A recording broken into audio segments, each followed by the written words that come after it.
And good morning from Sonora. And we're first of all reading the Society News for Friday the 16th of June.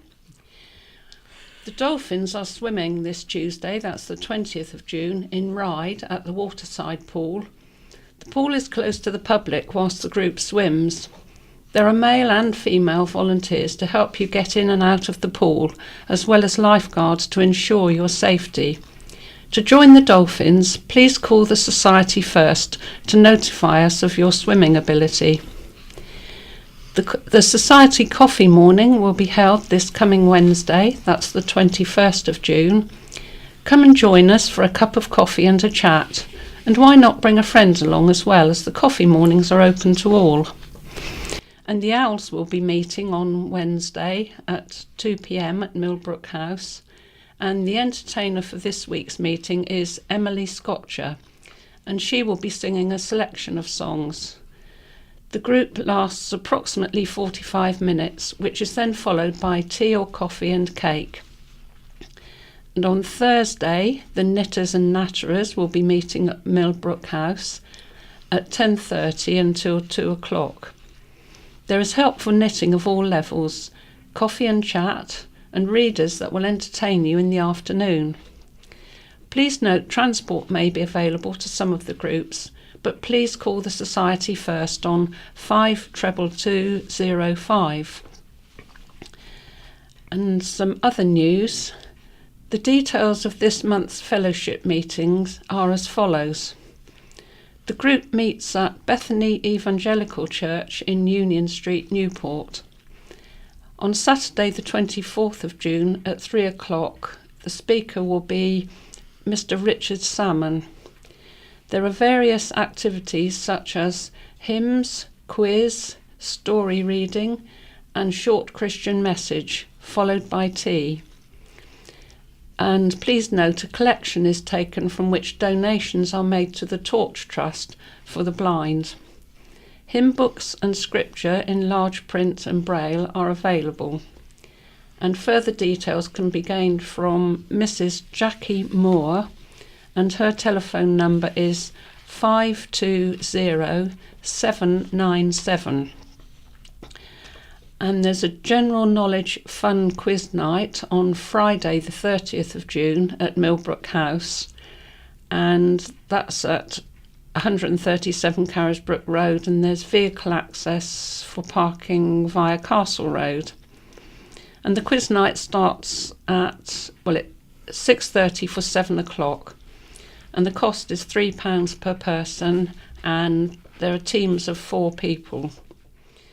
The ticket price includes nibbles, coffee and tea, pay bar available for wine and beer. All welcome. If you don't have a team, make one with others. And you can call 522205 to book or pay on the door.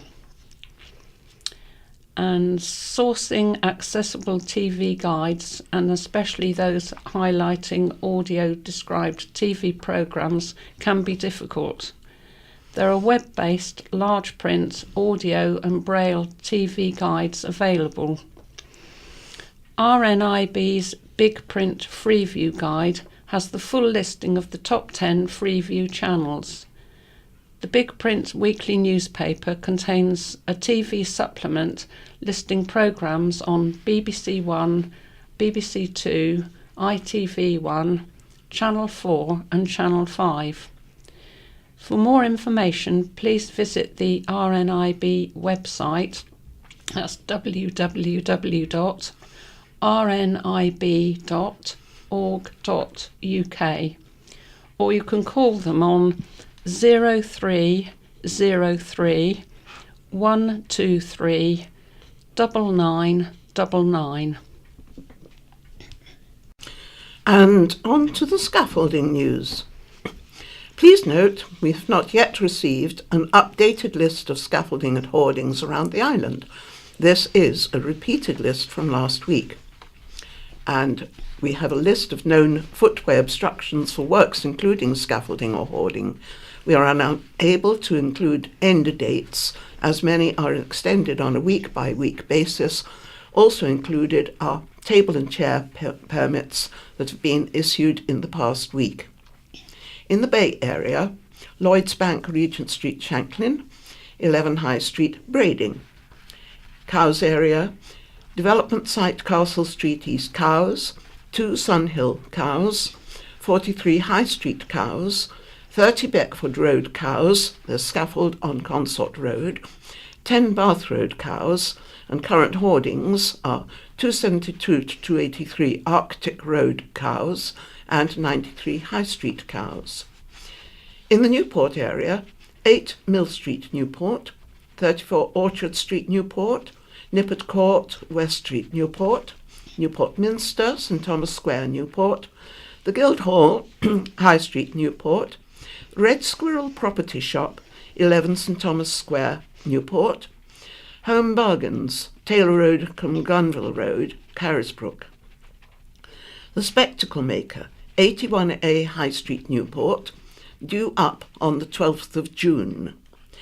Bernard's Shoe Shop, 86A St James's Street, Newport, due up on the 13th of June. Penny Lane, the Green Party Shop, 114 St James Street, Newport, due up on the 15th of June. In the Ryde area, 25 George Street, Ryde, Solent Court, Castle Street, Ryde, Ryde Street Gallery, 129A High Street, Ryde, Bembridge Sailing Club, Embankment Road, Bembridge, the Italian Touch, 52 Union Street, Ryde, 54 George Street, Ryde, Land of Roses, 2 Union Street, Ryde, Island Photo Centre, 49 Union Street, Ryde, Oasis Dental Care, 9 Melville Street, Ryde, dates unknown. I think it's there at the moment. St Mary's Church, High Street, Ryde, due up on the 12th of June. Royal British Legion Club, 1 St James Street, Ryde, due up on the 12th of June. Robert Lee's Hairdressers, 62 Union Street, Ryde, due up on the 12th of June. Town Club, Star Street, Ryde, due up on the 19th of June. West Wight area, corner ways the Broadway, Totland. The King's Head, Key Street, Yarmouth, due up on the 19th of June. In the South Wight area, The Grove, Marlborough Road, Ventnor, 5 Spring Hill, Ventnor, 2 Dudley Road, Ventnor, due up on the 12th of June, 20 High Street, Ventnor, due up on the 16th of June, 47 Moorview, God's Hill, due up on the 19th of June. And this week's In Touch. In this week's episode, after a 10-year career holding various roles in national blindness charities, in 2014, Marcia de Cordova entered the world of politics when she became a councillor in Lambeth, southeast London. Last Thursday evening, she unexpectedly won the seat of Battersea from the Conservative minister Jane Ellison with a 10% swing.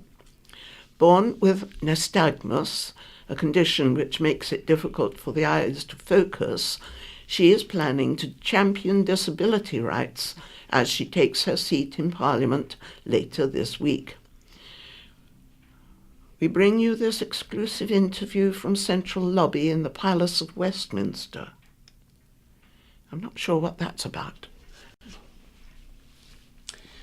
And now, moving on to the county press, there are 2 headlines this week. First of all, Give Luke Justice, and second, Ireland's new MP. So we're starting with Give Luke Justice. Mum vows to fight for answers to how her son died in Thailand. Justice has been called for by the mother of Luke Miller, who she remains convinced was unlawfully killed on a Thai island. She and her family and friends of Luke vowed to continue their fight after an open conclusion was reached on Wednesday at an inquest into his death. His body was found at the bottom of a bar's cloudy swimming pool the morning after a night out drinking with friends. A post-mortem in Thailand found he had suffered head injuries on January the 7th, 2016 and drowned, but a second Home Office examination described the cause of death as unascertained. Bricklayer Luke, 26, of Woodbine Close, Newport, had become separated from his friends late at night, and his body was found later that morning in the pool in a resort of the Isle of Koh Tao. The backpacker's paradise has gained a grim reputation in recent years, highlighted by the double murder of Hannah Witheridge and David Miller in 2014. Nicola Gissing, the sister of Luke's best friend James Gissing, who were both on holiday with him, made exhaustive efforts to obtain information from a Thai police officer after the death. But the information was branded unreliable and conflicting by the coroner, Caroline Soumaret. At first, the police officer said Luke had been involved in a fight, and then he retracted it. Mr. Gissing told the hearing that earlier in their holiday, he and Luke had taken Ritalin and adrenaline they bought on holiday and a hallucinogenic mushroom cocktail. The inquest was told the post-mortems found no active drugs and a blood alcohol level 1.5 times the legal limit for drivers could have been inflated by the length of time it took to take samples. Mr. Gissing and other friends of Luke, who remain convinced he was killed, angrily left the hearing as the conclusion was delivered by the coroner. Luke's family have been supported by the island-based Lucy Blackman Trust in their quest for information. Matt Searle, chief executive of the trust, which supports families of those missing or who have died abroad, was at the inquest with the family, including Luke's mum, Sarah Cotton, and his stepfather, Mike Cotton. Mr. Searle said after the inquest, "This case highlights the difference in the way cases are investigated in this country and in Thailand, where the police are underfunded and often seemingly disinterested. I will continue to support the family efforts." Mrs. Cotton said, "We are as satisfied as we could be with the verdict on the basis of the evidence the coroner had before her. But there are far too many inconsistencies in the police reports. We know what happened and we will continue to fight for justice. Luke was unlawfully killed." In reaching her confusion, Mrs. Soumaret said Thai police reports had probably been the most comprehensive she had ever seen from a foreign force, but there was no evidence that Mr. Miller had either died as a result of an accident, a fight, or had been unlawfully killed. Bob Seeley named new Isle of Wight MP.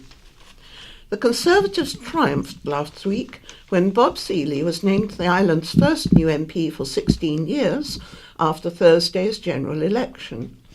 Mr. Seeley polled 38,190 votes, with Labour's Julian Critchley second on 17,121 votes, and the Greens' Vic Lothian on 12,915. The three other island candidates are set to lose their deposits. With 74,479 valid ballot papers submitted, UKIP's Daryl Pitcher 1,921 votes, Independent Julie Jones-Evans 1,592, and Lib Dem Nick Bellet 2,740, all failed to achieve the 5% needed, that is 3,724 votes, to have their £500 deposits returned. Turnout in the poll was 67.3%, up 2.3% on 2015. Mr. Seeley polled nearly 10,000 more votes than former Tory MP Andrew Turner during the 2015 election.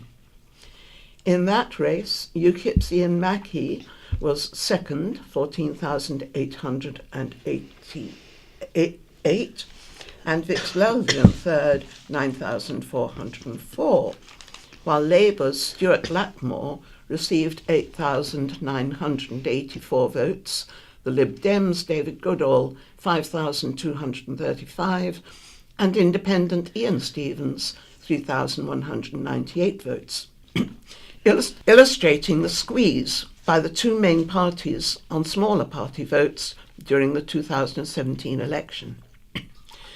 Giving his acceptance speech after he gained Britain's largest constituency, Mr. Seeley remembered the terror attacks in London and Manchester that scarred the general election campaign.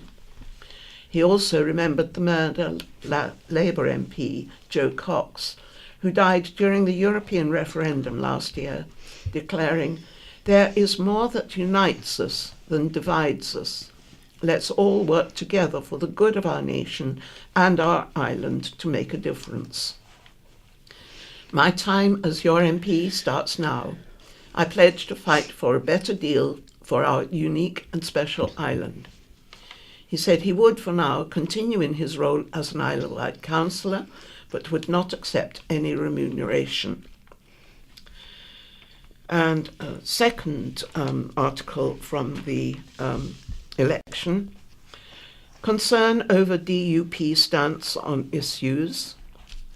Newly elected Island MP Bob Seeley has defended the proposed parliamentary alliance between the Conservatives and the Democratic Unionist Party, DUP.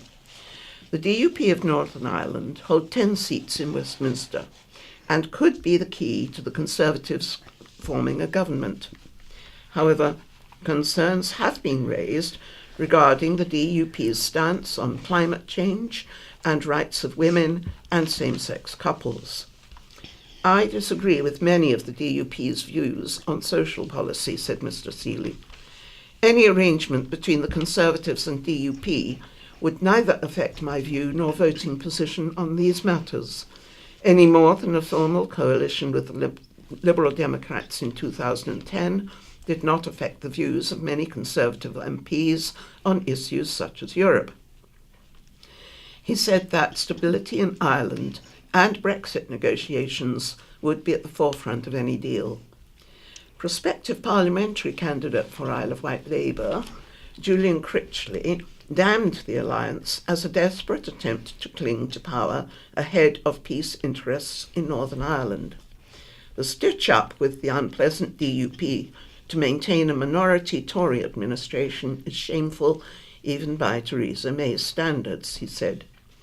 Perhaps the only silver lining here is that such a Faustian pact cannot last long. Sooner rather than later, May, or more likely her successor after she's forced out, will have to return to the country. The Labour Party will be waiting, both nationally and here on the Isle of Wight, to replace this shoddy and defeated administration. And one further. Council leader welcomes MP. The election of a Conservative MP means island issues will be brought to the government's attention, said the Isle of Wight's Council's Tory leader. Councillor Dave Stewart said he and MP Bob Seeley had an extremely good relationship and that the troubled Sandown Bay Academy was one of their top priorities. He said, "We kept in touch regularly. I briefed him on our vision and plan for the future. I took him to Sandown Bay Academy to meet with parents and staff there. Bob is a man of his word, and we will be looking for an early engagement with ministers. That is what we said we would do, and that is typical of Bob. We want to keep high school education in Sandown, and the Secretary of State will ultimately have to support that." We have two items now about the chain ferry. Angry protesters have stepped up their floating bridge campaign, alleging major design flaws and safety concerns about the 3.2 million vessel. The Isle of Wight Council responded with a list of frequently asked questions published on its website. Protesters allege there is 50% less pedestrian space, leading to overcrowding, but the Isle of Wight Council released figures saying passenger capacity remains the same at 400. In their latest protest, people gathered at East Cowes last Friday to voice their concerns about the bridge and the remodelling of passenger waiting areas at East Cowes. Protesters allege the drop curb crosses Death Corner, where pedestrians have had numerous near misses with traffic. The businesses in East Cowes have lost lots of money with the introduction of passenger charges. The shelter on the East Cowes side is inadequate. It is very cold, even in June, because the north pavement is exposed to winds. The Isle of Wight Council had been unable to answer the concerns raised about the drop curb and the East Cowes shelter by the time the county press went to press, but issued figures showing passenger numbers between January and May had increased over the same period last year, even with a replacement launch operating. In response to specific questions from the county press, the council refused to detail the extra cost of putting on replacement launches, saying the information was commercially sensitive. Among the questions answered on the website are: is consideration being given to any compensation claim from the builder or designer? And the answer is, this will be an issue considered as part of the investigation, but if appropriate, such action will be considered. Is the council convinced the new bridge is fit for purpose? And the answer is yes. Is the new bridge slower than the old one? If so, how much longer do crossings take? And the answer is no, it can actually travel more quickly than the old one within the limits of the harbour. When are modifications planned to stop cars scraping the boarding ramp concrete pad? And the answer is options to mitigate this issue are being considered, and this may include longer fingers. Further investigation as to what modifications may be required is continuing. And the second article is Chain Ferry is now free but still not working properly. The problem-plagued floating bridge is to be free to use until the 2nd of July in recognition of its haphazard service. News the Isle of Wight Council was dropping charges was delivered to the Scrutiny Committee, which was told a full independent review would be conducted by auditors PricewaterhouseCoopers.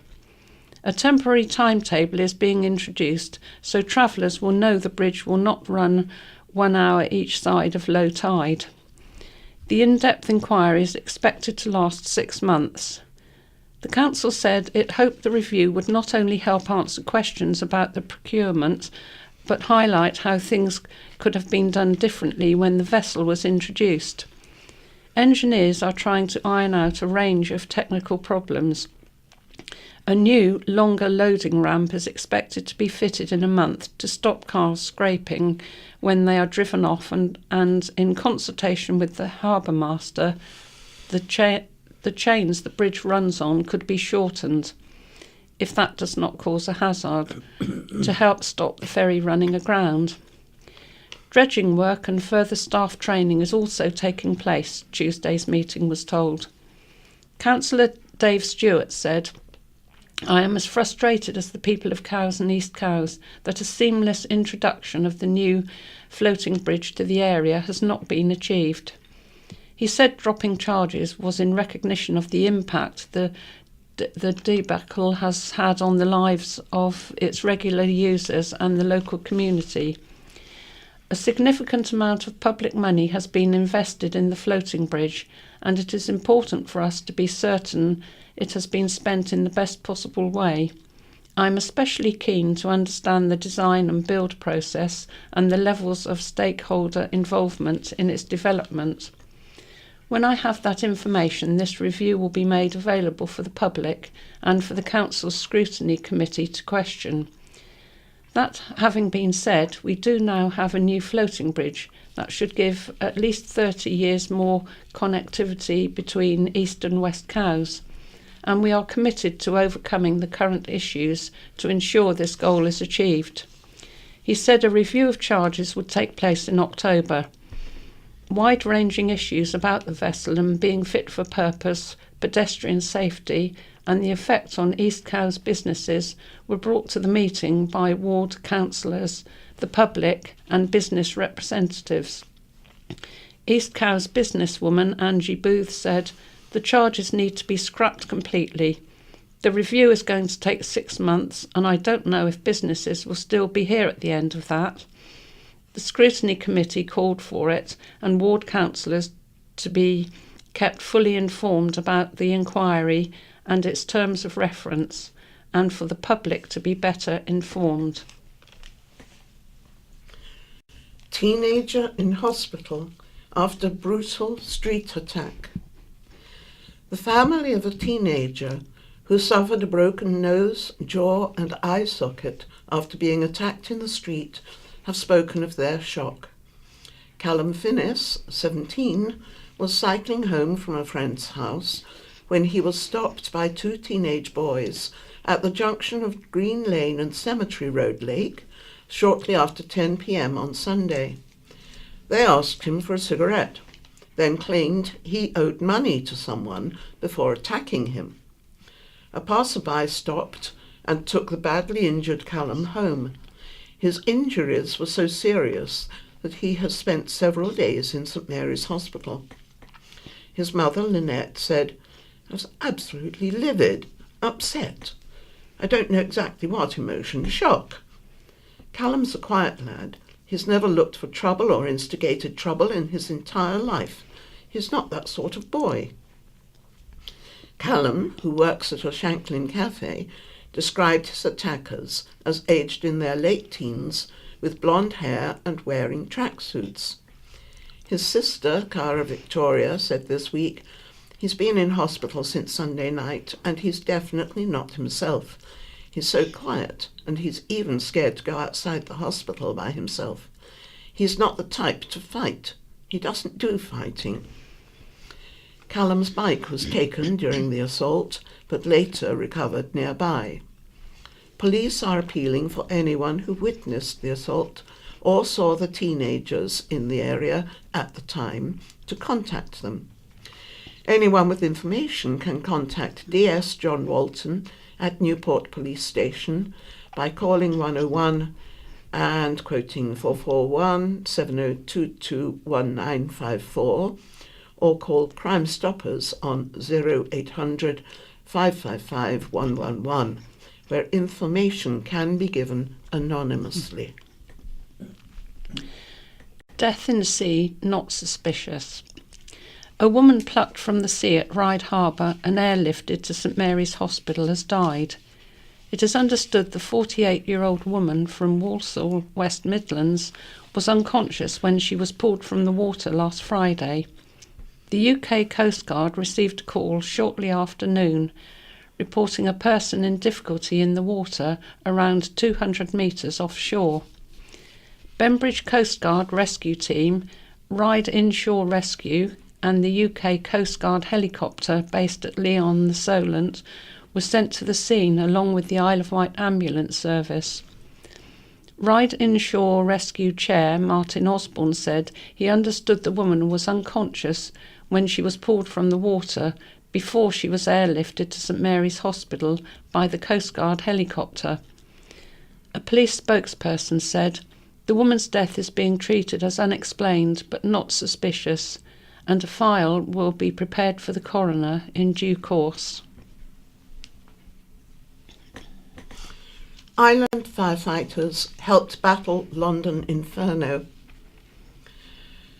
and donations being sent to help those affected. Heroic island firefighters were among those who risked their lives tackling the terrifying blaze at Grenfell Tower, London, in which at least 17 people have been killed. At least 3 firefighters from the island, who are members of the London Fire Brigade, were involved in the huge operation to save those inside the building and tackle the fire, which engulfed the building in the early hours of Wednesday. Islander and former Isle of Wight Chief Fire Officer Steve Apter, who was made Director of Safety and Assurance at London Fire Brigade less than 6 months ago, helped lead the firefighting efforts. Yesterday, As the death toll rose, Mr. Apter tweeted, "I woke this morning like many, hoping yesterday had been a bad dream. Reflecting on the reality. So proud of our teams, thoughts with all." Isle of Wight firefighter Stuart MacDonald said, "This is probably the worst job I've ever seen, with many confirmed dead and many still missing. Everyone pulled together today in a mammoth effort to try and save as many people as was humanly possible. Thanks must also go to all the people that handed us food and drinks and kept us going. The surrounding neighbourhood really pulled together and it was great to see. Taxis full of food were being delivered to the crews. Children were openly hugging us, and many people took the time personally to thank all the crews. It was a very humbling experience." A third island firefighter was also part of the incredible effort of London Fire Brigade. Within hours of the blast breaking out, businesses, organisations and individuals across the island had launched appeals to help those affected. Pubs including the Globe in Cowes and the Wheat Sheaf in Newport became drop-off points for items such as clothes, toiletries, toys and shoes. Ride Shopwatch also appealed for donations, with items being collected at So-and-So Fabrics in Union Street Ride until noon tomorrow, Saturday. Shopwatch President Lindsay McFarlane said, "The response has been phenomenal. It's been amazing. People of all ages have been willing to help, including young people. People were actually waiting outside the shop this morning. Work is now underway to get the donations to London."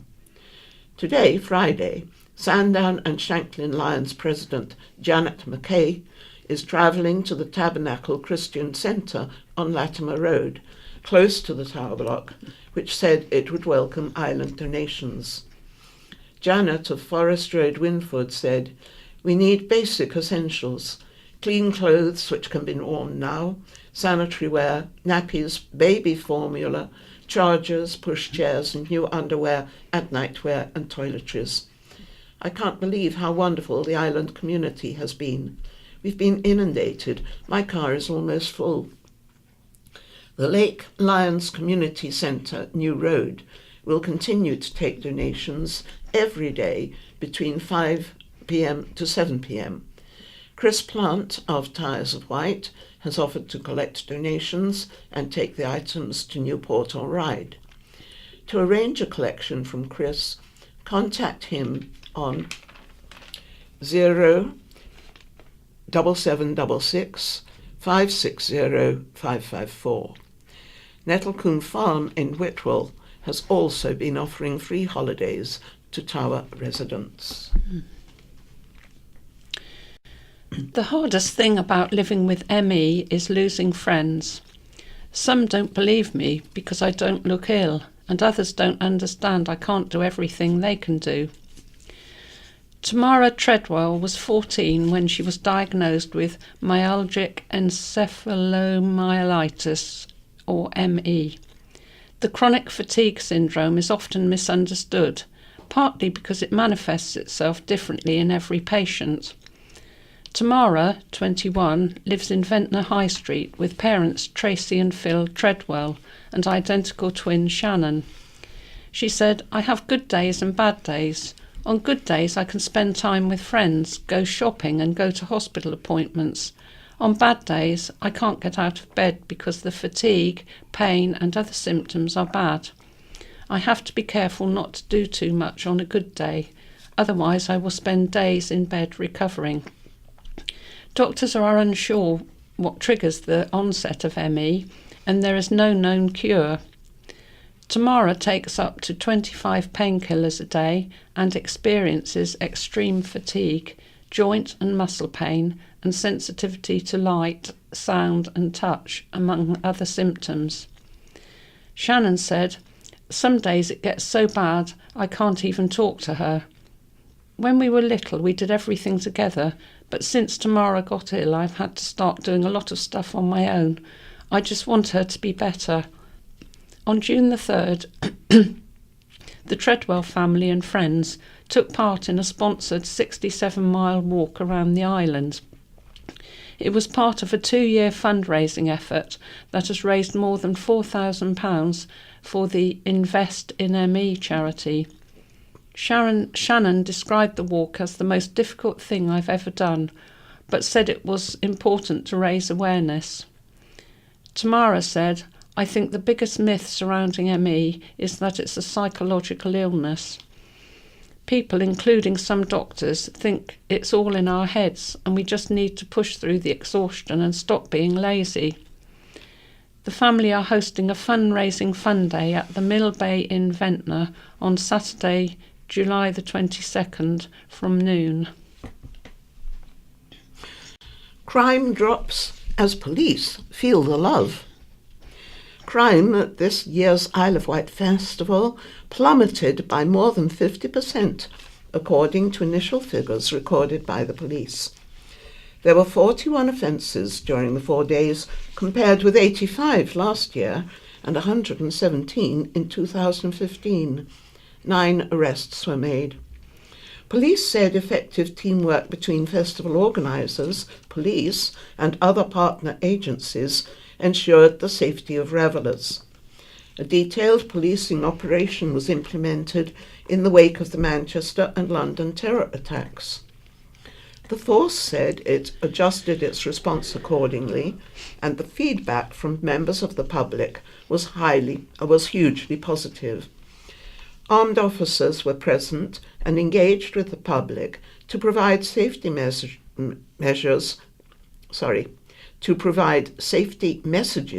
and offer reassurance. Festival goers were encouraged to follow at Festival Cop on Twitter for crime prevention advice and updates about officers' role at the event.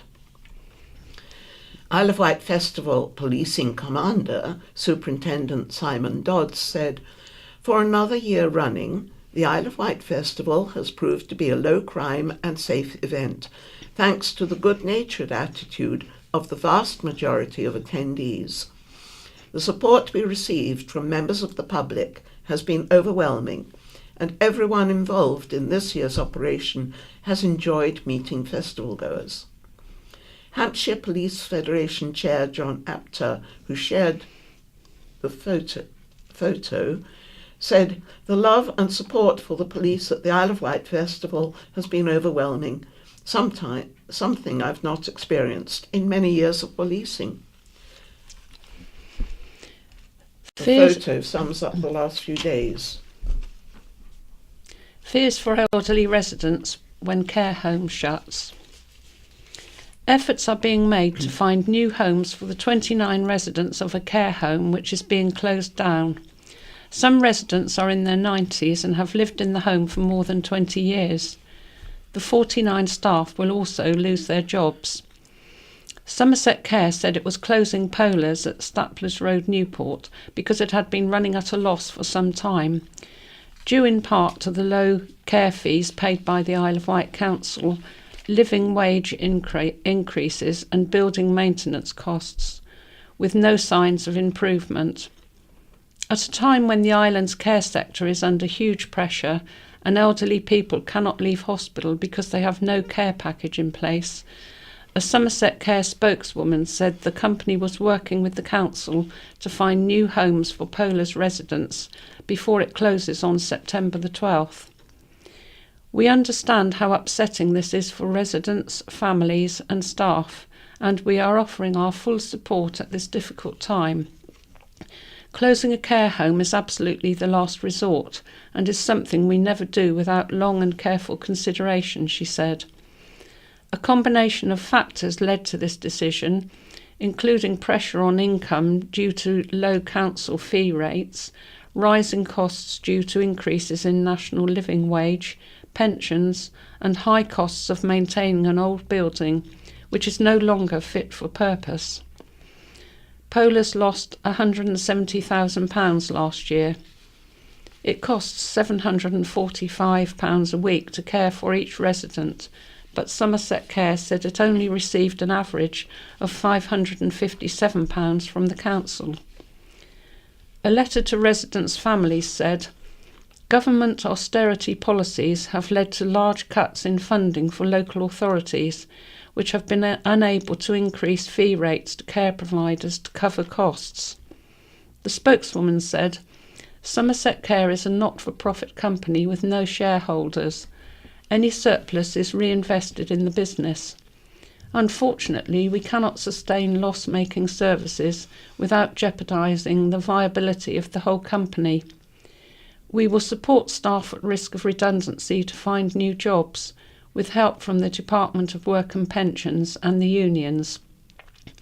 Unison's Mark Chiverton described the decision as a massive loss for employment on the island and said staff were absolutely distraught. It is not the first home Somerset Care has closed this year. Steep Hill Care Home Ventnor was closed after the company decided it was no longer financially viable.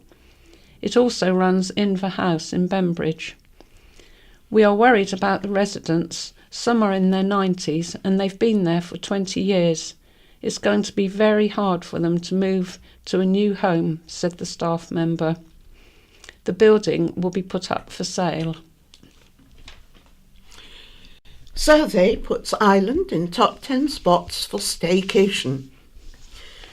The Isle of Wight has been named one of the top 10 places in the country to enjoy a staycation. According to hotel firm Travelodge, which has hotels in Newport and Ryde, UK holidaymakers will be worth £17 billion to the British economy this year. It has surveyed 3,000 British adults for the last 7 years. This year, the company found a slight drop in the number of people planning a staycation from 58% in 2016 to 55% this year. Britons are also spending £130 less on their summer getaway, dropping from an average of £729.80 to £599.80. But there was good news for the island, which worked its way into the list of top destinations at number 10. Top of the list was Cornwall, with Devon and the Lake District second and third. Surgeries set to take on extra work from hospital. Huge changes will see many more patients visiting their GPs rather than St Mary's Hospital for follow-up appointments and tests from September. The changes will see some GP surgeries opening in the evening to accommodate the new workload. But the Isle of Wight Clinical Commissioning Group, or the CCG, which purchases services for the NHS, has warned rural surgeries remain under threat of closure. Although the CCG has no plans to close rural practices, it has said it may not reinvest in them when they require it. 9 areas have been identified by the CCG as strategically important, and they are Shanklin, Ventnor, Bryston, Freshwater, Cowes, East Cowes, St Helens, Wootton and Knighton, and they will continue to receive investment. Sandown, Ryde and Newport have been picked to deliver more specialist services over time. Some surgeries will be open from 6:30pm to 8pm on weeknights, alongside the usual hours of 8am to 6pm. And some will open at weekends in a bid to meet national 7-day service requirements. With a shortage of GPs locally and nationally, patients are likely to be seen by other healthcare professionals out of hours. Patients will be encouraged to book appointments and access prescriptions online, as well as having online consultations. The changes were approved at a meeting last Thursday of the Isle of Wight Commissioning Group, which buys healthcare services for the island. CCG Chairman Dr Michelle Legg said, "Most of our patients are quite frail and old, and actually it will be easier for them to come to the surgery. it's certainly not about closing the hospital, it's about making things more convenient for patients. An Isle of Wight NHS Trust spokesperson said, "Future plans will see people only using hospital-based services when they really need to for acute, emergency or specialist health needs. Away from hospital, patients will then be supported closer to or in their home, with any ongoing care needs by community-based services, which may include attending more local centres for routine outpatient appointments."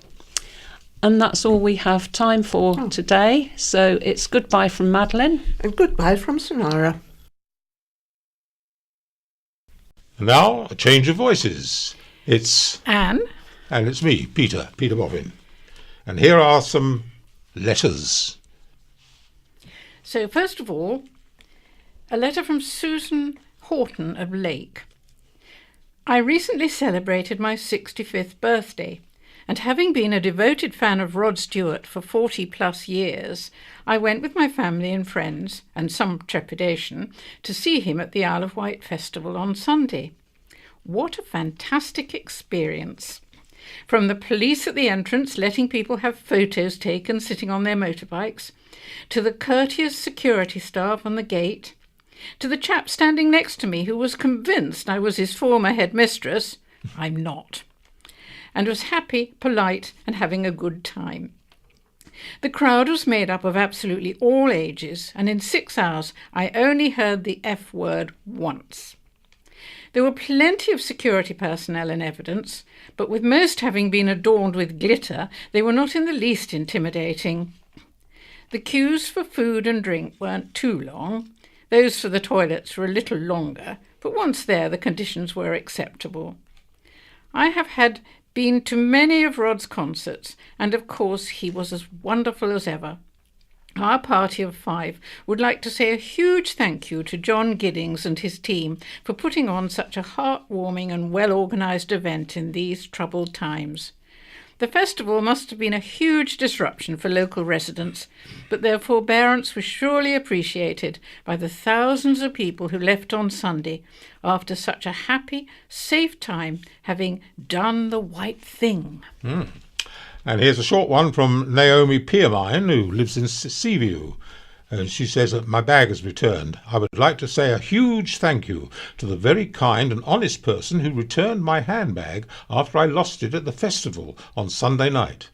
Not only did they keep it safe for me, they took the time and trouble to return to my door on Monday. Unfortunately, I was out and unable to thank them personally. And here's a letter from Terry Hack of Brightstone. He says, "Youth vote snared. Corbyn, the kind, avuncular, highly principled one, has pulled off the most amazing coup, albeit through a succession of lies and promises he had no intention of keeping. Nothing new there. It is an election after all.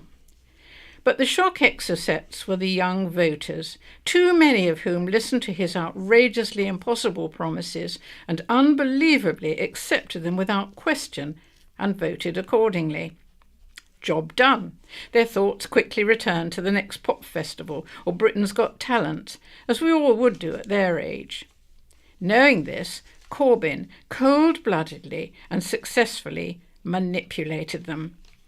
His impossible promises to remove tuition fees, expunge student debts, and end austerity had young voters going over to him in messianic droves, as though it were the second coming.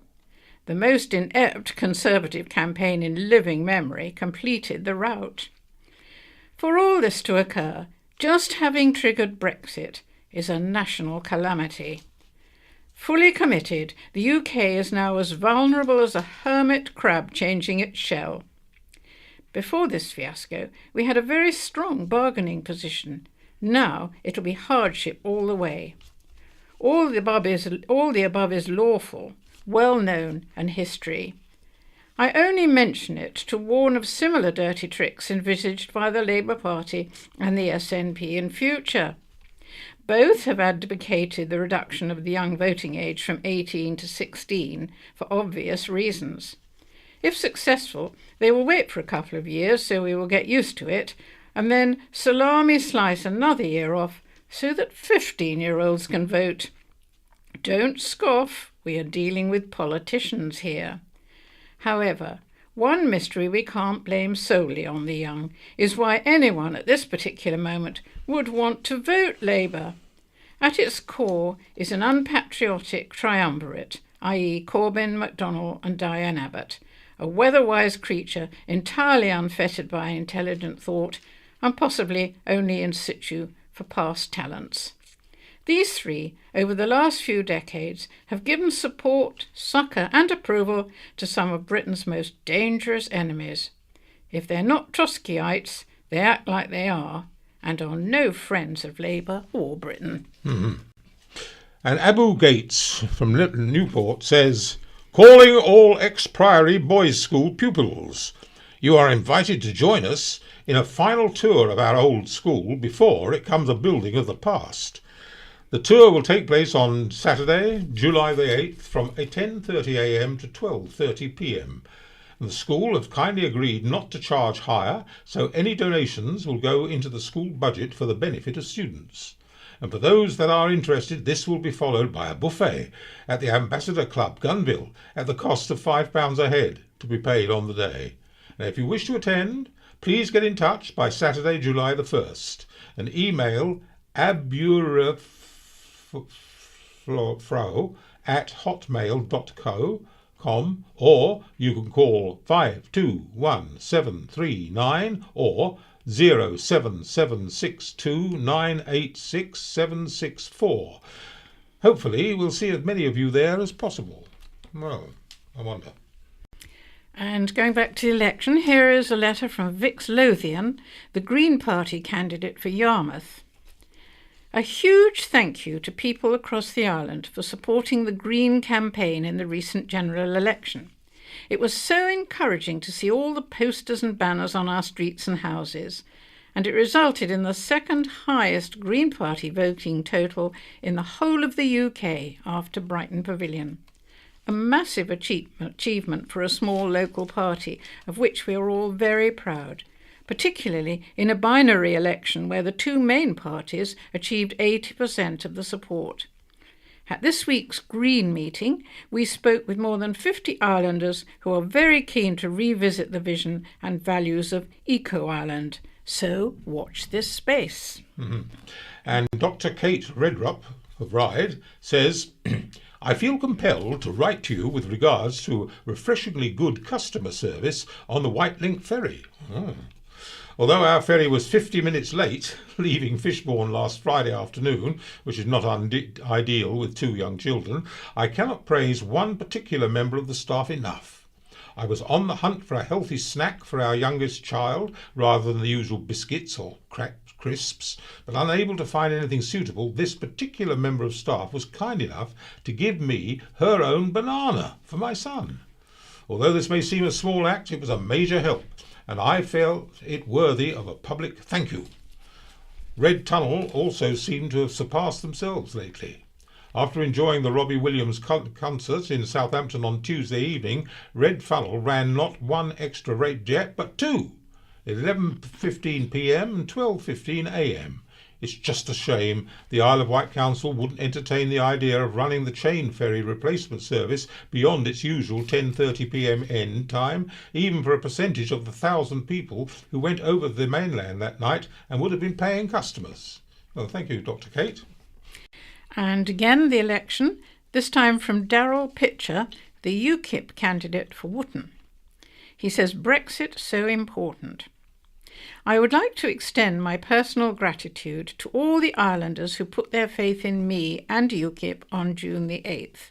Without a doubt, it was a challenging day for my party nationwide, and the result on the island was no different. Given the outcome of a hung parliament and the statements made by ministers and other influential people, the possibility of a watered-down Brexit is very real. It is therefore important UKIP continues to fight. The general election result was down to many issues, not just the EU, and so it should not be used as an excuse to overrule the democratic will of the people expressed in the referendum last year. UKIP Isle of Wight will now go forward by defending Brexit and delivering devolution for the island. We will become stronger because our message is more important now than ever before. But once again, thank you very much to all our supporters. And David Morse of Shanklin says, if we look at the number of eligible voters on the Isle of Wight, 34% voted Conservative and 34% did not vote at all. Clearly it is the non-voters who effectively choose our MP. What short memories do we have? Also, there are national issues in the last 6 months which have significant local impact. One, crisis in the prison service, exacerbated by the Tory cuts and having a significant local impact. And two, crisis in the NHS. St Mary's in special measures with several family members, consultant doctors and nurses, giving us an inside picture of exactly how grim it is to enhance our experiences of the stretched care close family members have suffered. And three, crisis in social care, a significant issue on our island, and family members at the coalface. Coalface? On the island? Is there a coalface? 4. Crisis in education, with further cuts of 7% per pupil planned, and all this following the disaster of the local Tory closure of highly effective middle schools. And 5. Crisis in the police, with 20% cuts, lean management systems are becoming anexoric, and again, family members in the very senior positions give us an insider's perspective. And yet still we vote them back in to continue their deviation of our country and these critical services. So David Moore didn't think much of this voting. A letter from Sarah Collins of Hertfordshire. My daughter came to the Isle of Wight festival last Thursday. She caught the route number 7 bus and bought weekend bus tickets for herself and her friend and put them in her purse, but realised on Friday morning that she had lost her purse. She contacted Southern Vectis, who checked and rang back to say her purse had been handed in.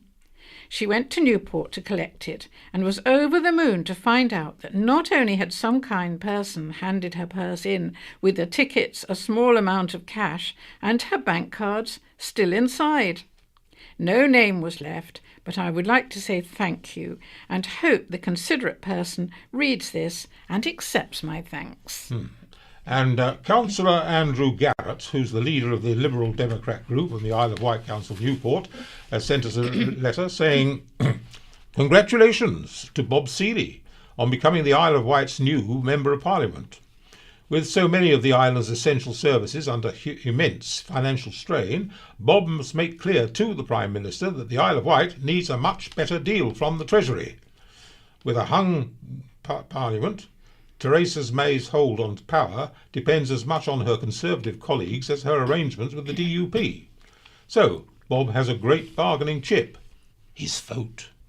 He must tell Theresa May he will withhold his support if the government continues to ignore the island's case for the cash our local services desperately need. That will be a strong test of whether or not he will stand up for the Isle of Wight in Westminster. And now we're going to be looking back. 100 years ago, June the 16th, 1917. The appearance of disease in the potato crop was recorded in several counties from as far apart as Dorset and Yorkshire, sparking fears that the island could also fall prey. The Island Council, at the behest of the Board of Agriculture, was to begin preventative spraying immediately. By the end of the week, 7,000 knapsack spraying appliances were distributed in high-risk areas across the country. And again 100 years ago, following the success at the Battle of Messines in Flanders, the county press wrote an editorial in celebration and recognition of the debt of gratitude we owe our soldiers and capable leaders. It continued, The day has come when the nations of the world must conquer Germany and her satellites or submit to a ruthless tyranny of the mailed fist. And then 75 years ago, on June the 20th, 1942, yes, I remember it just about, Cowes milk retailers met at Northwood House to discuss the rationalisation of milk distribution. The Ministry of Food Policy stated any urban district with a Polish population of more than 10,000 must give consideration to rationalising the retail distribution of milk so that manpower may be conserved and economy effected in transport. It was agreed waste was to be minimised and efficiency savings were to be made. I don't know what that means. And there were ceremonial parades and other gatherings were held across the island for United Nations Day. In Newport, the Guildhall was adorned with flags from each of the nations, while Ryde held the largest gathering, which included the Home Guard, Ambulance Brigade, the Royal British Legion, Scouts, Girl Guides and Police. A message from the Prime Minister said, "Let us remember everyone, man, woman and child, who, in the oppressed and tortured countries, works for the day of liberation that is coming." 50 years ago, June the 17th, 1967. Despite the newfound popularity of the hovercraft, Cowes residents were quick to level complaints at the noise. It was worried if the noise continued, hundreds of yachtsmen living on craft in the harbour would find it intolerable, and this would seriously affect Cowes as a port, and it was hoped the authorities would keep this matter at the forefront. And also 50 years ago, a yachtsman and his wife escaped death almost literally by inches when their 7-ton auxiliary sloop was cut in two by a cargo vessel in the Solent. Mr. R. Hazelden was sailing back to Cowes from Beaulieu when he saw the 5,800-ton Cunard vessel bearing down on him. The cargo vessel hit the sloop at about 20 knots, carving the vessel in two. The couple were able to swim to the stern of the ship, where an emergency dinghy remained intact. That sounds lucky. And 25 years ago, on June the 19th in 1992, well-wishers rallied round to help raise funds to pay for a 3-day visit to a group of 50 Russian orphans. Only the week before, part-time teacher Mark Coote was planning on selling his personal belongings to help fund the trip. However, following an appeal in the county press, Mr. Coote received more than £3,000 in the donations in less than a week. And also, 25 years ago, a major campaign was launched by the Cowes Harbour Commission to highlight the dangers to youngsters swimming and diving near ferries and other vessels. Discussion of the problem was triggered by the monthly meeting by Mark Raymond after his cruise vessel was involved in what he called a horrendous incident off Ryde Pier. A chap dived off the pier, went under the bow and came up the other side. How he was not chopped up, I just don't know, he said. 10 years ago, June the 15th, 2007. An Isle of Wight festival reveller who attempted to cross one of the world's busiest shipping lanes in a dinghy was rescued by Cowes inshore lifeboat after losing both his oars.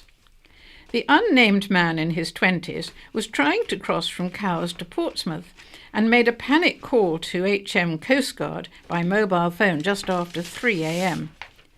A lifeboat spokesman said, "Although the man could not accurately tell the Coast Guard his position, we found him off the Shrape, off East Cowes. He was more than a little surprised when we pointed out that the boat was in no more than 18 inches of water, and he could have waded ashore." And also 10 years ago, pupils from Shalfleet Primary School joined Jamie Oliver, Delia Smith and Rick Stein by producing a healthy cookbook, Eat Cool with Shalfleet School. It was the result of months of work by Year 4 pupils who produced the cookbook with a little adult help. Some of the pupils enjoyed having a healthy lunch at the Countryman pub with trainee chef and former pupil Jenny Hales and head chef Sean Galvin. And here are some Wight memories. They go back in time. Dramatic elections in times gone by. Brian Greening looks back at the island elections in the past. He says, "One thing those who sat at Westminster reluctantly gave away almost 200 years ago was the eventual movement towards the right of one man, one vote. This procedure commenced in 1832, but it started as a trickle and only extended to around 1 in 8 of the male population. Sorry, ladies, you would have had to wait almost another 100 years. And the procedure prior to his death in 1825 was simply a case of the St. Lawrence Truggier Holmes, a lord of the manor of Westover, or a member of his family putting themselves forward and naming a colleague to join him to become the 2 members of Parliament for Newport. In 1818 he chose a good local man, Charles Duncombe, of Duncombe Hall, York, as his partner, and there followed a grand celebrity dinner at the Green Dragon Inn, near where today the Conservative Club in Newport is situated. It was attended by the principal inhabitants of the town, plus distinguished military gentlemen from the barracks at Parkhurst. Sorry. The band of the Vectis Yeomanry was in attendance, and it was reported they played and sang harmonious catches and glees.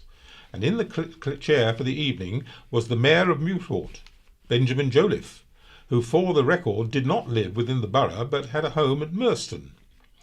The introduction of mechanication years ago, such as the threshing machines, resulting in many men becoming unemployed and did little to endear the employer to his workers, and these machines were later often vandalised and hayricks burnt down, the punishment for which, if caught, was the gallows or transportation. And thankfully we do not today see the staff in supermarkets resorting to such actions over the introduction of the self-scan machines, though I admit to leaving my shopping on the shelf and walking out after being told for the 3rd time to replace the item in the bag. Had I had a box of matches handy at the time, I dread to think what might have happened. Then, when any member of the aristocracy and their supporters came to town seeking votes, they were given a rough reception. Around this time, this choice was a straight fight between the Conservative local squire, or prominent landowner, and some brave soul standing for the Liberals, who liked to be known as Whigs. However, your vote was not secret, and it was easy to discover the way a person voted. In later years, for farm labourers living in tied cottages, it was not unknown for them to be evicted if their employer discovered they had voted against his political reliefs. My fellow author Bill Shepherd's great-grandfather was made homeless by Farmer Fisk when 2 of his sons went into Newport from the Calbourne farm where he worked with a Liberal rosette on the horse's head. Elections were sadly an excuse for outrageous hooligan behaviour to take place, much like that at Question Time in the House of Commons today, and depending upon which newspaper you read, the blame was equally divided between the Tories and the Whigs. In June 1841, it was the Tories who got the blame locally in a report stating a brutal attack had taken place in Newport on unarmed men, women and children by a group of thugs wearing Conservative colours. A man named Bannister told how he was working at cows in Wight's dock and had been told by his employer there was 5 shillings in it for him if he went to Newport. When he stated he was not of a mind to go, he was told that if he didn't, there was no more work for him.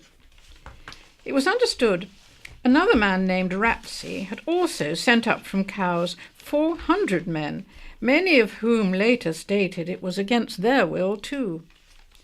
The occasion was the election between Blake and Gisborne for the Whigs and Martin and Hamilton for the Tories.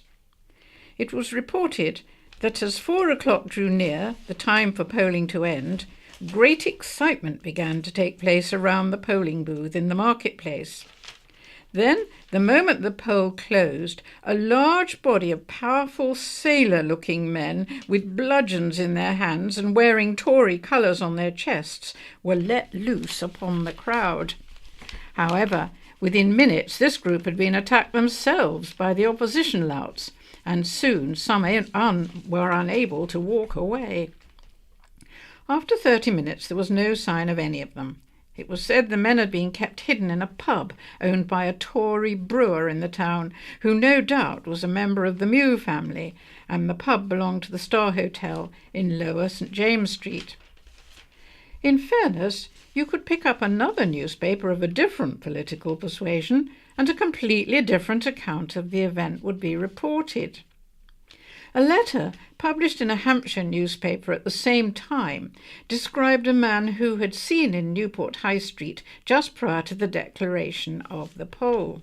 He was observed holding a cudgel that at one end had mounted an iron ferrule, immediately behind which was inserted a double-edged knife that protruded at least 1.5 inches.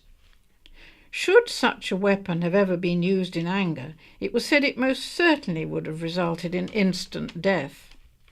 The writer went on to describe the most brutal and savage conduct used by the rabble towards the Conservative Party supporters.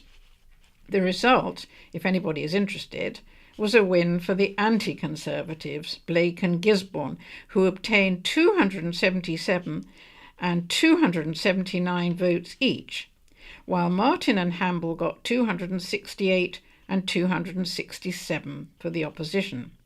Some might think it being a very close-run poll. As we can see by the numbers of votes cast, the right to vote, even 9 years after the introduction of the Reform Act, was still reduced to just a few. The voting for the general election in 1847 to become the island's MP was between John Simeon of Swainston, standing for the Liberal Party, and Thomas Fleming of Binstead, representing the Conservatives. There were the usual claims of bribery and threats being made, and one respectable innkeeper of Ventnor, who voted for Mr. Fleming, was followed by a local clergyman who told him that from that day forth he was a marked man, a truly Christian sentiment. Equally, one of the most respectable farmers on the island was told that if he did not vote for Simeon, he'd lose his farm. The voting was, at this time, held over 2 days, with balloting taking place at Cowes, Ryde and Newport.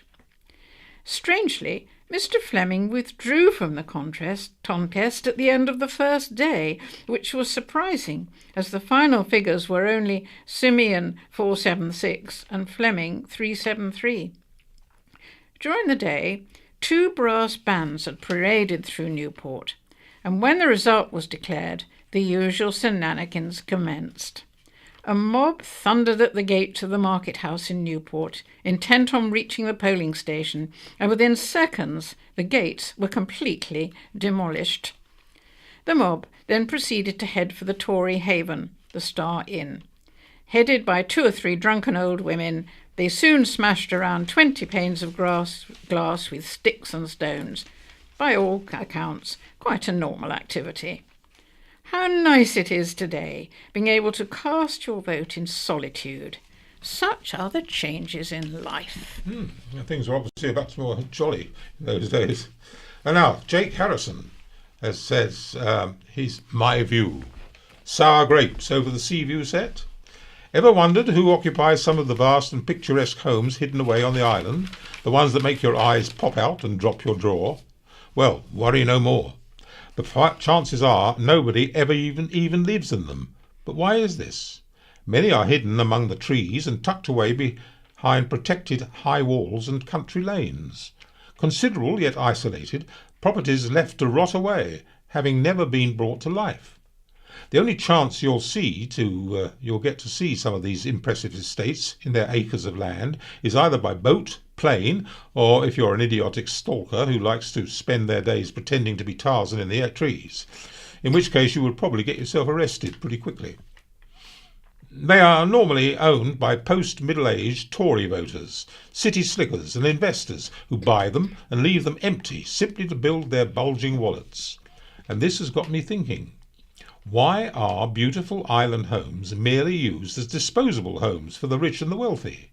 Yeah, businessmen and women from the capital are buying up island properties faster than you can say Queen Anne coffee table, never living in them, except perhaps for a couple of months a year, neglecting and leaving everything from the study to the summer house to deteriorate, and yet still making thousands of pounds.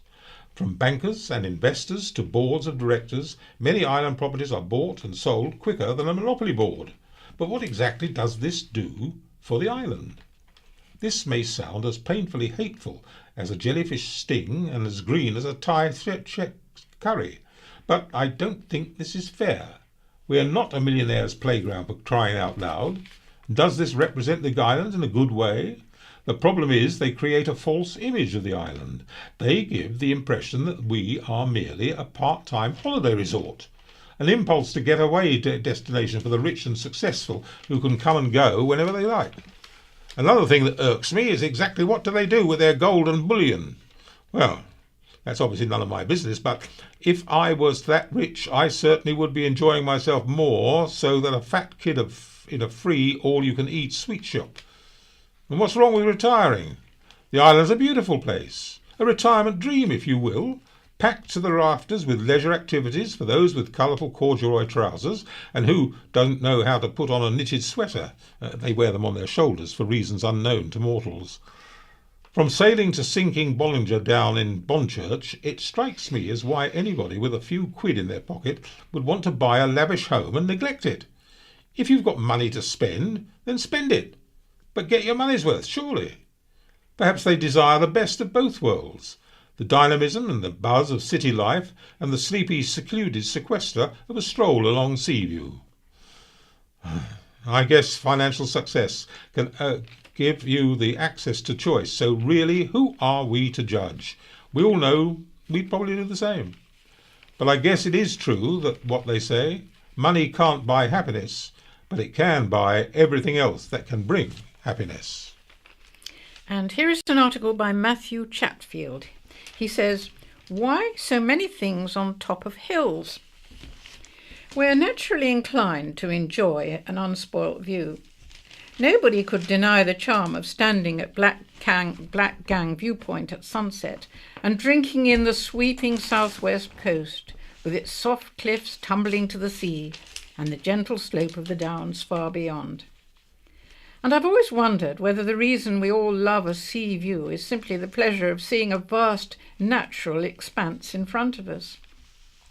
This week I was out enjoying the lovely vista across the West Wight and saw in the distance the looming bulk of Tennyson Down, crowned, of course, by the monument. I wondered then, are there any substantial downs on the island which are not adorned by some man-made structure? And why are there so many? What is it with putting them on hills? Despite our obvious affection for natural and unspoilt landscapes, there really don't seem to be many hills that don't have something popped on the top at some point in history. It isn't a new idea at all, far from it. Look 3,000 years back to our Bronze Age ancestors for some well-known barrows, St Boniface and Brightstone Downs. Or, despite getting mixed up in the construction of the golf course, the one surviving barrow on the top of Freshwater Down has been there over 5,000 years. More up to date are the huge transition masts at Chillerton and Rowridge. These are probably the only ones with a genuine claim to an ongoing utility. 1.75 million people receive a signal from Rowridge, for example. I suppose these teetering spars are the 20th century version of a long barrow on a hilltop, although I'm certain they won't be around in 5 millennia to puzzle our descendants. Clearly, some of these structures have a practical purpose, but by no means all of them. Although Ashy Seamark was erected in 1735, it hasn't strictly been needed as a seamark for many years, but we still like to keep it there. And the Yarborough Monument, what's the use of that? Nothing but a nobleman's folly, albeit an impressively grand one. So what's the reason for all this hill drapery? Can't we just let a down be a down? I think it stems from a sense of inadequacy. Yes, like the overcompensating bozo in the loud muscle car, we're trying to prove something. in this case by dominating nature. We mighty humans can stick our mark into the gentle swell of the green downs, thus demonstrating our potency to ourselves and others. Well done us. But that's probably enough now. We've more than proven our point. Let's enjoy the natural unadorned downs we still do have, and there are a few, and resist the temptation to erect something such as the Angel of the Solent on them. Mm-hmm. And now, Behind the News. And in this, the second feature on the life and death from cancer of Ros King.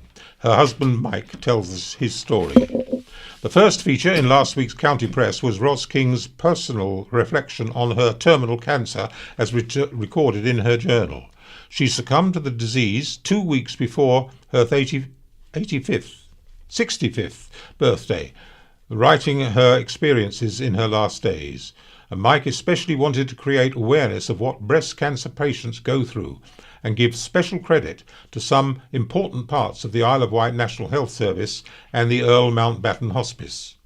This week, freelance engineering consultant Mike from Merston tells his story of their life together, her illness and her passing. Ros and I met via a dating website. I recall searching for women who were 6 foot or taller. There were 2. After exchanging a few emails and phone calls, we met in Portsmouth. Not many 6-foot-tall women get off the ferry, so she was easy to spot. She was understandably a little nervous.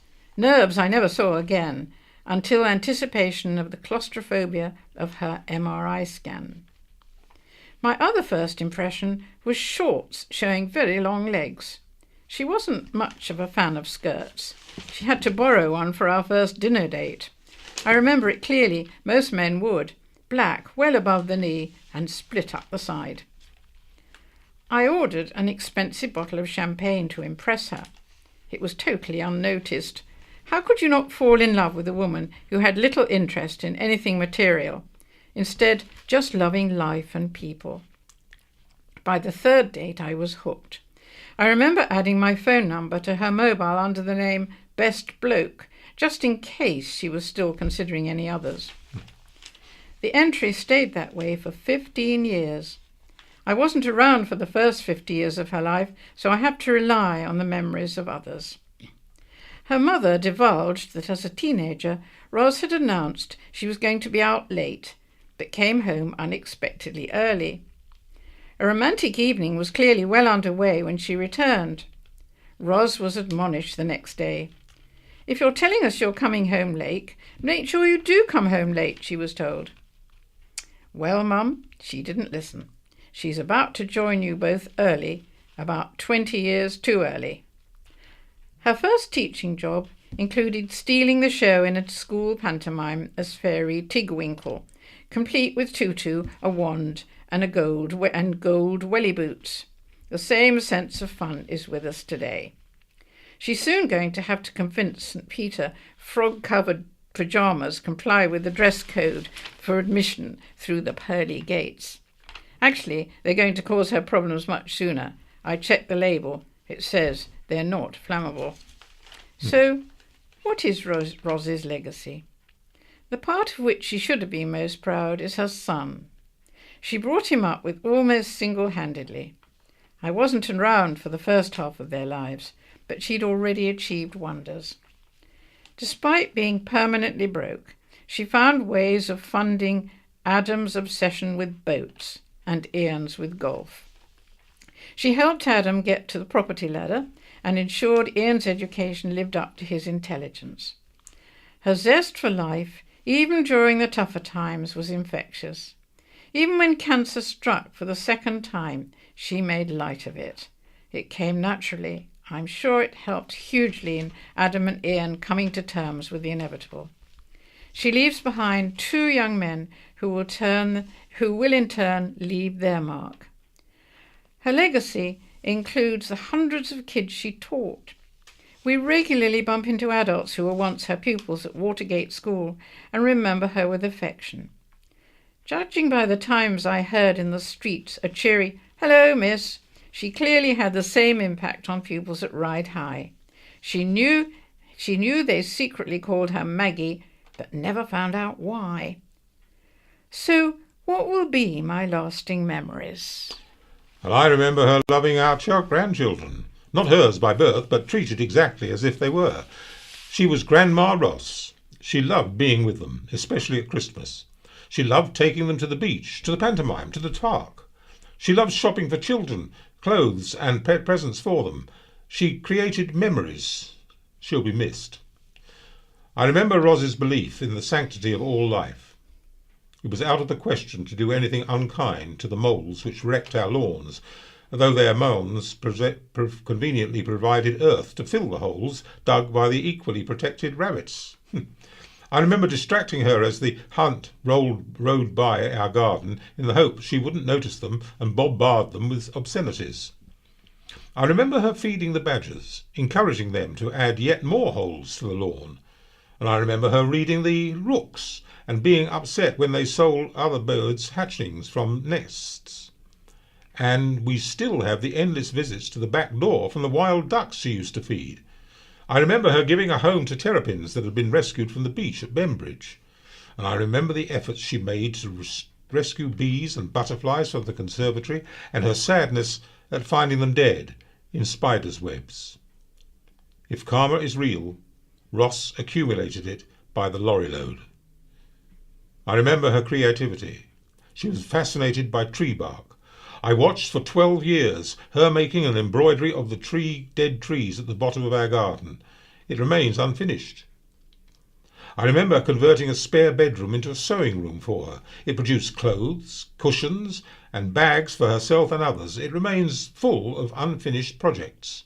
And I remember the efforts she went to, helping with the carnivals. Over the years, hundreds of kids have dressed up in costumes she helped create, and an abiding memory will be her dancing with them down Union Street, carrying bottles of water, pockets full of safety pins, and roll of gaffer tape. But most of all, I'll remember her philosophy of looking at what has been achieved, not what remains. At a mundane level, this was directed at me when I was moaned. I was knackered from removing molehills, and there were still dozens to shift. And the same voice rings in my ears now as I look at the teeming, never-ending work renovating our home. She'll not see the end result, but she was delighted to see, consigned to the skip, carpets, curtains, and wallpaper she hated. And I'm sure she'll be equally delighted if she knew she'd got out of sanding paintwork and cleaning up the dust afterwards. Ross didn't let her illness stop her travelling to Oxford to see her son, Ian, graduate. I'm sure he will remember her pride in what he'd achieved and not dwell on her not seeing the impact he is sure to make in the future. I'm sure he will remember her for the dozens of times she repaired his trousers, not for the suit, which will probably never be completed, and I'm sure her son, Adam, remembers how proud his mum was at what he'd done to his house and not dwell on what she won't see finished. He should remember how chuffed she was when he started his own business and not think too much about her not seeing the success that's certain. But most importantly, it has taught me to value the 14 years we have had together, not dwell on the 20 more that we should have had. And now we're going to be looking at what's coming on. Following the success of last year's event, Ventnor Town Council will be hosting another Ventnor Day. The event, which will be held on the green, Salisbury Gardens, will be the perfect vantage point for this year's Round the Island race on Saturday, July the 1st. Voluntary sector groups and organisations will also have stalls set up, and there will be a variety of entertainment and activities suitable for every age group and taste, such as live music, food, arts and crafts. Last year, Ventnor Day featured more than 50 organisations and events, and event organisers are hoping for even more. The event will start at noon and will run until 7 p.m. If you would like more information about the event or would like to get involved, contact Tony McCarthy on 857 848 or alternatively call Ventnor Town Council on 857 840. And John Moreno points out to us the annual celebration of all things garlic. The Isle of Wight Garlic Festival returns for its 35th year and will feature live music, family fun and, of course, great food. The event at its usual site in Newchurch will be held over the weekend of Saturday, August the 19th to Sunday, August the 20th. And in Key Arts, on Saturday, July the 1st at 7:30, the Massive Violins. That's songs from Queen to Mozart. An evening of pop classics and well-loved opera sung and played in perfect harmony. That's at the Key Arts on the 1st of July, if you want to hear the lovely music. A music promoter from the island, touched by his wife's battle with cancer, has organised a charity rock and pop festival this autumn. Nick Skerr of Cross Lane, Newport, an inline online music promoter who set up the not-for-profit Nick's Music Promo in 2014, will be launching the White Feather Festival at Newport's Riverside Centre on Saturday, October the 14th. And don't forget that the Royal Isle of Wight County Show is on Sunday, June the 25th, and it's at Northwood Showground. Rocking Around the Island is holding a special night of 1950s and 1960s British rock and roll on Saturday, June the 24th. The Stingrays will be performing, and DJ London Rock will be spinning the discs from the likes of Cliff Richard, Marty Wilde, Billy Fury and the island's own Craig Douglas. The gig is on at Camp Hill Community Club. Doors open from 7:30 p.m. to 1 a.m. and details can be found from 07530 417 179. Yes, and, well, that's it. So it's goodbye from me, Peter. And goodbye from Anne. This is a download from the BBC. For more information and our terms of use, go to www.bbc.co.uk/in-touch. Good evening. And I do hereby declare that Marcia Chantal de Cordova is duly elected to serve as the MP for Battersea. Last Thursday, election night, was full of surprises. Few bigger than Marcia de Cordova's capture of the London constituency of Battersea for Labour. Only weeks ago, the bookies had her at 12-1 to overturn an almost 8,000 Conservative majority. With a 10% swing, her own majority is now more than 2,000. But more significantly for In Touch, she's one of 5 new disabled MPs taking their seats in the Commons. Marcia is likely to be sworn in on Thursday. She was born with a visual impairment of nystagmus. She's worked both for Action for Blind People and the charity the Thomas Pocklington Trust, and immediately before the election was councillor in the borough of Lambeth, which she still is. She's giving us her first full-length interview, which she said she wanted to give specifically to In Touch. Marcia de Cordova, we're now in the central lobby of what we like to call the Mother of Parliaments. This was in fact the original chamber where MPs sat. It's now a central point where the public can come and meet with their constituency MP and people. You can hear people in the background who are just being shown round. How do you feel about where you are? Are you as surprised as everyone else? It is awe-inspiring and also I'm not surprised in the sense that I believed, I could do this and by running a really good campaign, but to actually come into this place and know that I'm going to be part of making a difference and making a change is pretty amazing. I'm still smiling, actually. You can kind of hear the smile in your voice. How long has this been an ambition? I mean, have you always been a kind of political kind of person? I've always been a campaigner and I've always been quite active around campaigns, particularly around disability rights. And whilst I've always said I want to make a difference in life and always wanting to improve the lives of disabled people and also other marginalised groups as well. To do that, you need to be part of that decision-making process. So whether that's through local government, which is why I was elected in 2014 in London Borough of Lambeth to be a councillor, but also to get to this place as a disabled woman is a pretty impressive achievement, I would say, actually. And I mean, I think in life you can't complain about things and not do anything about it. I always say, when you complain, you're sat on the sidelines, and I'm the kind of person I need to be on court, as they say, or I'm actually going to be making a difference and bringing about some change in whatever way possible. Tell us a bit more about you. I've been living in London for a number of years. I studied here, I've worked here, and Where were you from originally? Bristol. Yeah. So I was born and bred in Bristol, and I came to London a very long time ago. I'm a Londoner now. So what did you study? I studied law and European policy. Right. Had you got something in mind then in terms of choosing it as a study area? Well, obviously, Where was it going to take you? I suppose initially studying law was going to take me to being a lawyer. But I immediately, once I'd graduated, kind of got into doing advice work and welfare rights work, and so my career path started from there. You have nystagmus. I have indeed. And you've talked since your election, and no doubt before it, about the barriers disabled people face. What kind of barriers have you faced? Education was a barrier in that, and my mother fought to keep me in mainstream education, and I'm so grateful that she did, because I'm not sure that I would be sat here today, because I've been given the same opportunities as sighted people, which is really important.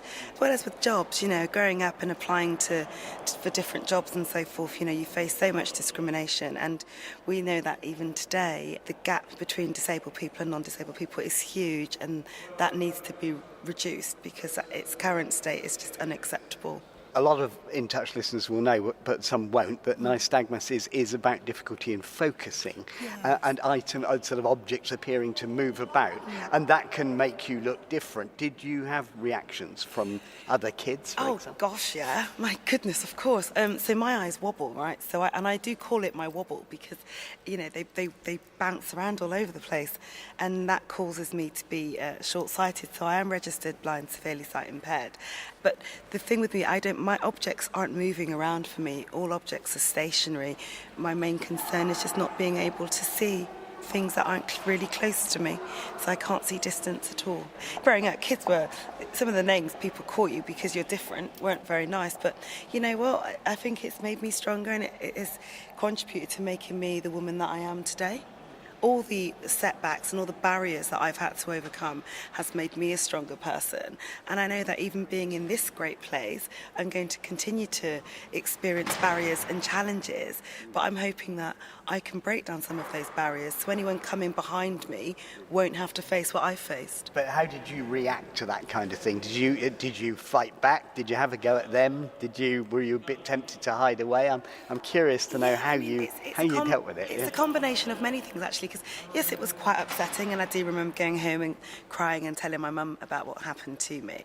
The words of wisdom and the words of encouragement that was always sewed into me by my mum and my family, that I am no different. So growing up at home, as a family, we all grew up, all cousins, we all grew up together, and I wasn't stopped from doing anything. It just meant that I was more clumsy than everyone else, so I would be the one that always fell down, or I would be the one that always walked into things, but it didn't stop me from doing it. I was taught to ride a bike, although, I constantly fell off it, but at least I had the chance to do it. Nothing was too difficult. My mum would never say you can't do that, other than driving, which was I don't know if you experienced it yourself, Peter, but that was a really tough one for me, because being able to drive was about having that independence to do what you wanted. Driving was never an option for me either. Yeah, exactly, but it wasn't an option. But for me, I didn't realise it wasn't going to be an option. No. So, because everything was okay for me to try and do, so driving was like, well, no, you can't do that. Did you have any kind of reaction as far as your vision was concerned, any of the reaction that people might expect, because you have to engage enormously as a politician, the kind of reaction which kind of said, well, either you look a bit odd, or how can you do this job if you've got sight problems? There is always going to be a little bit of that, but for me, I'm always very upfront about my visual impairment. Even when I applied to be selected as an MP, or a candidate, I disclose on my forms about my visual impairment, and I'm very clear about the support that I will need to be an effective campaigner. And because I've kind of done it, I did a campaign in 2014 leading up to the local elections. That was almost a good test run of the support needs that I would have and how I would overcome some of those challenges. And also I'm now hoping, so all the support that I've gotten at Lambeth Council, who have been really, really good, I can get that same support in this place, which I'm certain I will. As a candidate, you didn't have available to you, I think, something called the Access to Elected Office Fund, which, for people who don't know, for a brief time was a fund designed to help disabled candidates establish themselves. What difference would that have made to you? Well, you see, in 2014, that was the fund that I relied on, actually, and the Access to Elected Office Fund. During this campaign, no, that wasn't an option, but the Labour Party were quite happy to make sure my support needs were met. Now, in your victory speech, you said, as a visually impaired person myself, I feel passionately about the rights of disabled people. Accessibility in our public places and on public transport still falls short of what is reasonable. I will use my time in Parliament to lobby for improvements in these areas. In the fifth richest country in the world, there can be no excuses for leaving behind a large number of our citizens. Now, many disabled people would naturally agree with that, but what does it actually mean? What substantive improvements would you want to make, and how would you go about getting them? Okay, so let's talk about transport very briefly. So that was one of my pledges, because in the constituency of Battersea we have a number of train stations, only one of which has step-free access. Now, for me, I would like to see our transport network. I mean, in London we are quite blessed in the sense that we've got fairly okay transport networks, but there are still some flaws that need to be changed, i.e. you can't just turn up and go and get assistance. Why not? Does that sound okay to you, that you can't just rock up to a mainline train station and somebody's there to assist you? There should be somebody there to assist you. Wouldn't you agree? I'm not going to answer that question. You're here to answer the questions. But, I mean, there is much more legislation than there was. Are you saying that this ought to be incorporated into legislation? I think we need to start looking. I mean, one of the things that Labour have said in that we commit to in our manifesto, obviously we're not in power, but we want to look at how we can, bring about more improvements to ensure that our transport networks are more accessible and people are more accountable for the services that they are providing. If we take some of the South London rail services, they've gotten rid of so many station staff, and you have to make sure you book assistance in advance. I think that goes beyond unreasonable.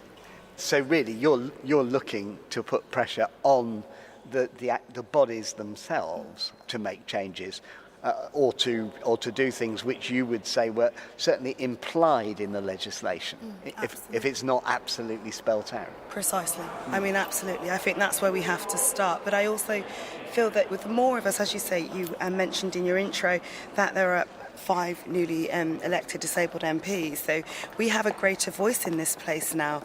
And I think, again, that should be a celebrated achievement, because with a greater voice, who knows what we could do and who knows what differences we can make. I mean, we've come a long way already, as you know, Peter, when it comes to access and disability rights. We've come a very long way, but we still have some way to go. David Blunkett often said, when he was asked about the extent to which he would champion disabled people or disability causes, he used to say it's the responsibility of all MPs to represent all their constituents, and the implication in that was he was saying he didn't want to be seen as just a campaigner on disability or visual impairment. What's your take on that? Well, I think that he's absolutely right. It is the responsibility of all us as MPs, but also where I can be a voice for visually impaired people or disabled people, I will also see that as a responsibility that I would want to do. But it certainly is the expectation and belief that all MPs should be championing the rights of all their constituents and not leaving anyone behind. But could it be a danger for you that you're seen as representing one part of the community? Well, I certainly hope it won't be, because when the work that I do in this place, people will identify and see that it won't just be around disability issues. It will be around all other issues and all other aspects. And I certainly won't allow anyone to pigeonhole me or box me in to being that disabled MP, because that certainly isn't what this is about. Forgive me for saying it this way, but you do tick a lot of boxes in terms of groups who most people accept have been underrepresented. You're a woman, to start with, you're black. Is there for you the danger of being stereotyped as a representative of kind of all the minorities? Well, I really hope that I think we've come a long way, and I hope that is not going to be the case. I'm here to be a voice for everybody, but I have knowledge, experience and expertise in, say, disability issues, because as you've already alluded to, my career spans over 10 years in the voluntary sector working for disability organisations, so I can bring something to the table in this area. But I'm certainly going to be an MP here for everybody, and looking at all issues, but people have special interests, and one of mine will be disability. What about the practicalities of doing the job in terms of your visual impairment? Backbenchers are not noticeably over-supported in the Commons. I'm just wondering what your plans are for coping and what your methods are.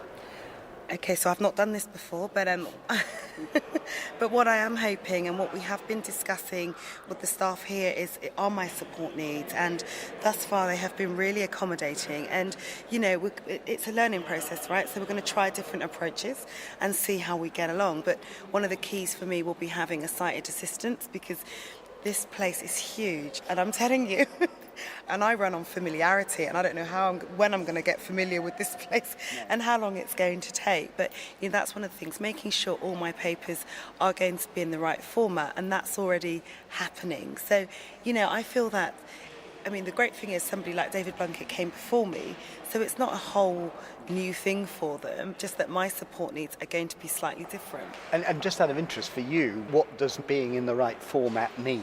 What do you need? So I read large print, preferably on yellow paper with black text, and that's good for me. So large print, anything 20 plus above, style Arial's kind of my preferred. So for example, I'm taking my oath of office this week. Now the font size for that has to be really big to ensure that I can stand and read it properly.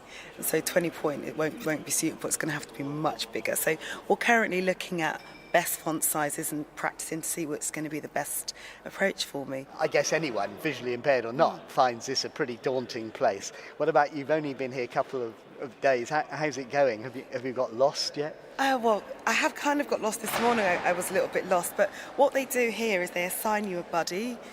So on my first day, you meet with your buddy, and they're part of the parliamentary staff, and this person kind of helps you get around and stuff. So, it helps to settle you in, which is really, really good, because otherwise I would still be looking for a coffee. What about political ambitions? You've explained about your many of your preoccupations, but would you say you were an ambitious politician? I would say I'm an ambitious person as opposed to a politician. Politics is just the pathway, or where I am right now, to make a difference and being a voice for those that need to be represented. So that could be in any sphere, but I am now a politician and I am an MP, and so this is where I am. But I will always be an ambitious person, and I encourage everybody I meet to be ambitious and strive to be the best person they can be. Are you striving for promotion and preferment? Would you think in terms later on of...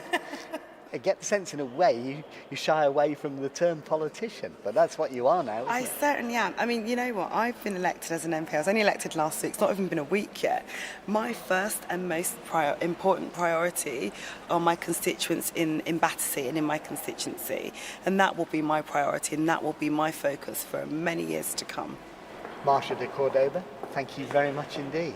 And that's it for today. You can call our action line for 24 hours after tonight's programme. That's 0800 044 044.